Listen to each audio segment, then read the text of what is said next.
اعوذ باللہ من الشیطان الرجیم، بسم اللہ الرحمن الرحیم۔ ایم ایس نیوز HD5 کی ناظرین السلام علیکم۔ امید ہے آپ لوگ سب خیریت سے ہوں گے۔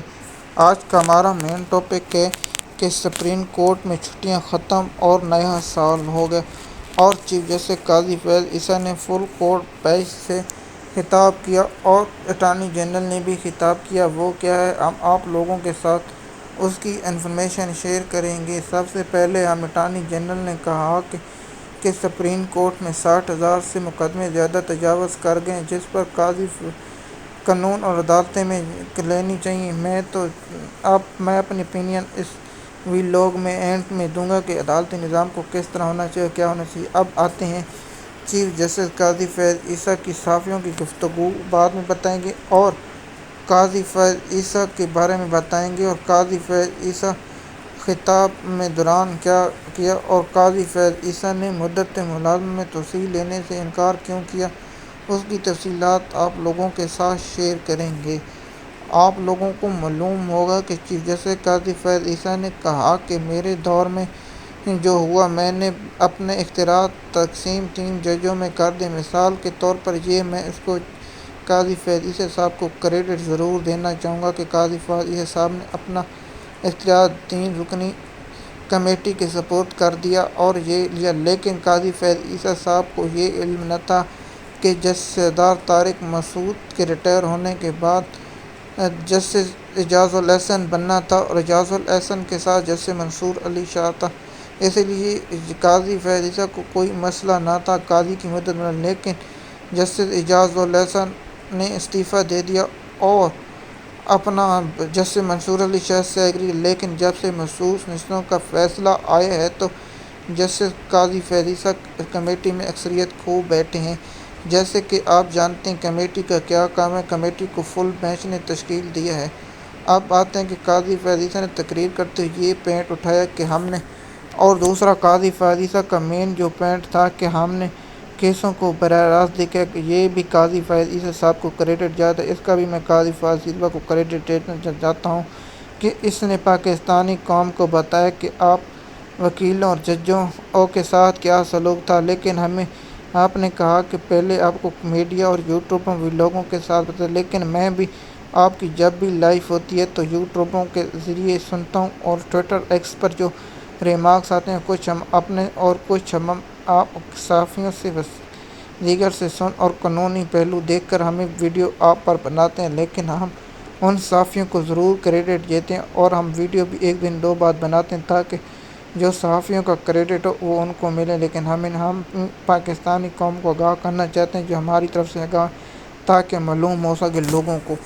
اب قاضی فیض عیسیٰ صاحب آپ سے سوال ایک ہے کہ جب نیب ترمیم قلم کرا دینے کا کیس چل رہا تھا تو براہ راست لیکن عمران خان آیا تو آپ نے اس وقت بھی لائیو دکھانا تھا۔ آپ بے شک عمران خان کی جانب کیمرہ مت کرتے، جب آپ ویڈیو کی جانب عمران خان کے دلائل ہوتے 37 منٹ وہ دکھا دیتے اور اس وقت آپ ہوتے، لیکن آپ نے عمران خان کا وہ لیا، لیکن یہ تعصب بنتا ہے کہ آپ نے عمران خان کو لائیو نہیں دکھایا۔ یہ بہت بڑا سوال اور یہ آپ پر ہمیشہ رہے گا۔ قاضی فیض عیسیٰ صاحب نے کہا کہ میں نے بھٹو ذوالفقار علی کا فیصلہ دیا۔ قاضی فیض عیسیٰ صاحب سے پوچھنا چاہتا ہوں، زندہ انسانوں کو انصاف دینے جو دنیا سے چلے گئے تو ان کو انصاف اب دیں یا نہ دیں فائدہ نہیں ہے، اس میں صرف کچھ بھی نہیں ہوتا۔ جو انسان مر جائے یا اس کو پھر انصاف نہیں، زندوں کو انصاف دے تاکہ کسی کے ساتھ ناانصافی نہ ہو سکے۔ قاضی فیض عیسیٰ صاحب نے یہ سب کیا، اور اس کے بعد جسٹس قاضی فیض عیسیٰ نے کہا کہ میں نے جنرل مشرف کا فیصلہ دیا، میں حیران و پریشان ہوں۔ جنرل پرویز مشرف صاحب، اللہ ان کی مغفرت فرمائے اور ان کے گناہ معاف فرمائے اور انہیں جنت الفردوس میں اعلیٰ مقام عطا فرمائے، ہماری دعا ہے۔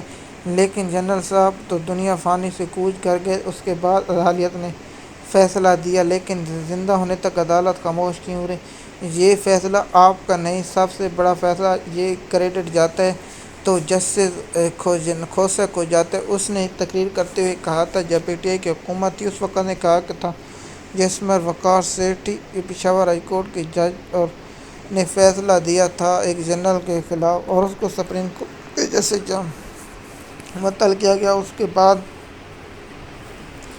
تیرے قاضی صاحب آپ کے پاس کیس ہے، آپ آتے ہیں۔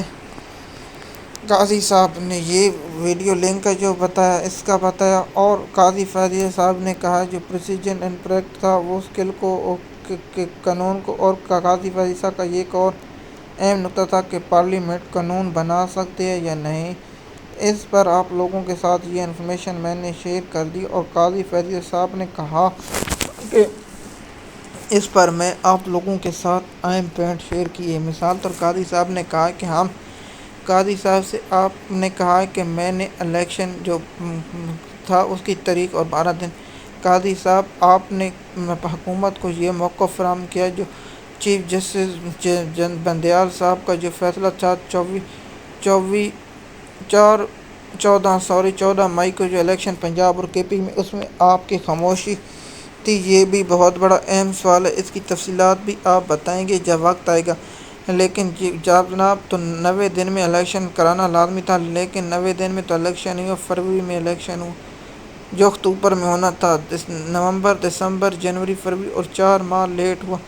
کیا قاضی صاحب 4 ماہ میں آئین اور قانون کی تفویض دی گئی؟ آپ نے قانون اور آئین کا تفویض نہ دی۔ جیسے قاضی فیضیہ صاحب آپ نے ایک اور پوائنٹ اٹھایا، اس پر میں آپ سے ایگری ادا کرتا ہوں اور تھوڑا سا کرتا ہوں، تھوڑا سا نہیں کروں گا۔ اس کی تفصیلات قاضی صاحب میں آپ سے قاضی صاحب نے کہا کہ امریکہ میں ایک ڈیموکریٹ کے جج ہوتے ہیں، دوسرے اس کے پارٹی کے جج ہوتے ہیں، پتہ ہوتا ہے۔ جیسے قاضی فیضیہ صاحب نے کہا کہ یہاں پیپل پارٹی یا نون یا پی ٹی آئی کا جج نہیں ہوتا۔ قاضی صاحب نے کہا کہ ہمیں پتہ نہیں ہوتا فیصلہ کیا آتا ہے۔ قاضی صاحب آپ کی بات یہ ایگری کرتا ہوں، لیکن اب پتہ فیصلے کا آپ چل جاتا ہے، کیونکہ مجھے تو ویسے بھی فیصلے کا پتہ چل جاتا ہے۔ میں اتنا ذہن رکھتا ہوں اور میں اس پہ انالائز کرتا ہوں، کیونکہ اللہ پاک کسی انسان کو یہ اختیار دیتا ہے کہ ججوں کے ریمارکس اور ججوں کا مائنڈ سیٹ میں دیکھتا ہوں، اور ان کے مائنڈ سیٹ کے مطابق ہمیں پتہ چل جاتا ہے کہ فیصلہ کیا آتا ہے یا نہیں آتا۔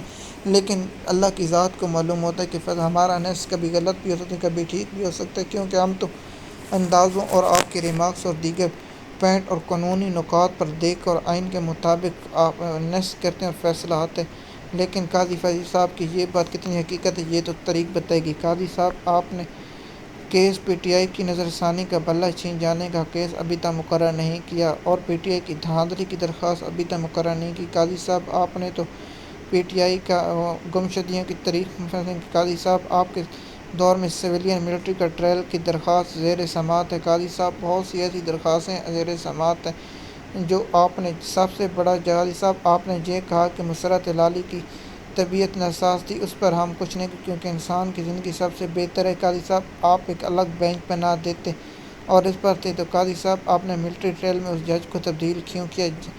جب تک بینچ سے کوئی الگ نہ ہو اس وقت تک یہ بینچ نہیں بنایا جائے۔ قاضی صاحب آپ ارشد شریف کیس کی سماعت کے لیے بینچ نہیں بنا، اس کے بعد قاضی صاحب آپ اور دیگر کیسوں کی سماعت۔ مثال کے طور پر قاضی صاحب آپ اتنے کیس مقرر نہیں کی جو نون لیگ کو سپورٹ اور نون لیگ کی سپورٹ یہ صحافیوں کا دعوی اسد علی طور اور مطیع اللہ جان اور صدیق جان کہنے سے امید ہے یہ آپ کو ویڈیو سے میں معذرت خواہ اگلا میرا قاضی فیضیہ صاحب کی مدت میں لازمی تصحیح کا انکار کا ہوگا، اس لیے میں آپ لوگوں کے ساتھ وہ انفارمیشن شیئر کروں گا۔ شکریہ۔